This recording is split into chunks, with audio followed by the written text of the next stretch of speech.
Annmarie Klein knows she's blessed to have survived the tornado that leveled her family's central Illinois home, and she understands most of the things they lost: the jacuzzi, 60-inch TVs, diamond jewelry, the convertible, and other vehicles can be replaced. That's not true for a mint green box that contained 3 cards. To her, the most important thing in my house. The cards swept away by the November 17th twister that ripped through Washington, ill, were personalized by Klein's brother, Paul McLaughlin, with notes for each of his 3 children before his 2005 death from colon cancer at age 39. Klein said her brother, a suburban Boston resident who fought cancer for 6 years, entrusted her to give the cards and sealed envelopes to his kids someday so that when he was gone they could still remember their dad. "I feel like I let him down," an anguished Klein said through tears this week. "I'd do anything to find those cards." The search has consumed her since the storm bowled into her Tazewell County town. The separation she's experiencing doesn't surprise Bill Benson,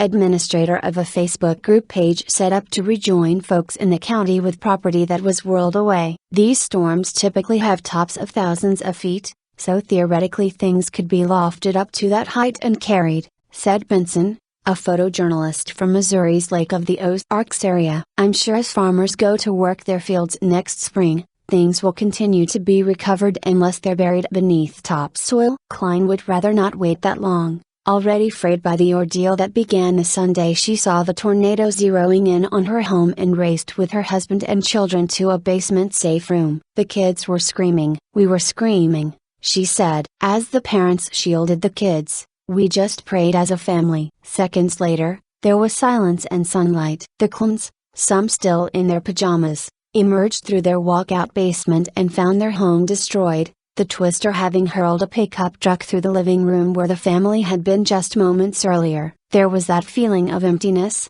the kind that comes when the kids look at you with faces of complete fear," said Klein, 41. A couple of days later, while holed up in her family's hotel room, she suddenly remembered the cards her brother gave her. They had been individually wrapped in plastic and tucked inside the box. The cards were sealed in neon pink and yellow envelopes. Each was designated for one of McLaughlin's children, Brendan, Cameron and Aaron, who are now ages 10 to 18. "My brother told me, before dying, to give those cards to his kids when the time is right, their 18th birthday, 21st birthday, the day they got married," Klein said. "I hadn't really decided when the right time was." Even without the cards, it's unlikely McLaughlin's kids would ever forget their dad, a man who poured himself into raising funds for children's charities, particularly those benefiting kids with cancer. McLaughlin, who worked as a Fidelity Investments software analyst, was a skilled hockey player and mentored his children in sports. Not long before his death,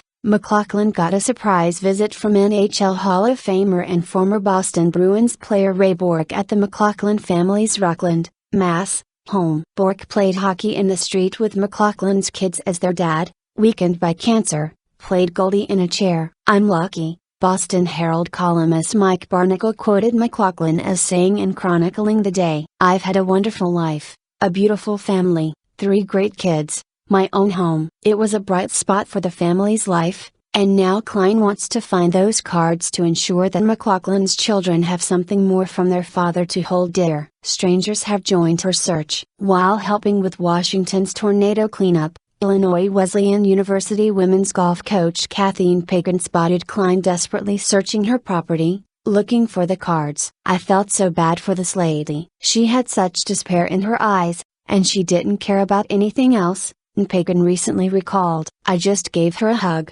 walked away and said, 'Let's see what we can do.'"